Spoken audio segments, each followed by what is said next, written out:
جہنم کی طرف بلانے والا گروہ سیدنا علی کے دور میں اور صحابہ کے دور میں صرف ایک تھا، جس کی نشانی خود حضرت علی کی فضیلت میں موجود ہے۔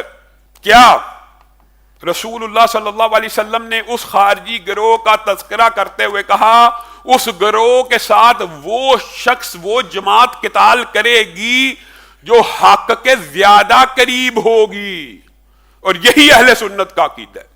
رسول اللہ صلی اللہ علیہ وسلم نے سیدنا امیر معاویہ، امی عائشہ اور طلحہ اور زبیر کے گروہ کو باطل نہیں کہا، بلکہ حضرت علی کے گروہ کے بارے میں کہا حق کے زیادہ قریب ہوگی، وہ بھی حق پہ ہوں گے اور یہ بھی حق کے زیادہ قریب ہوں گے۔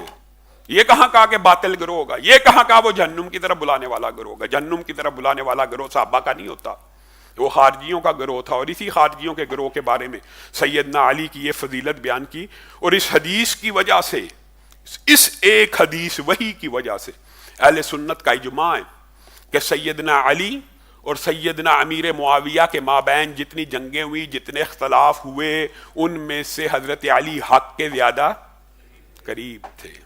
علامہ ہشام الہی ظہیر آفیشیل چینل کو سبسکرائب کر لیں۔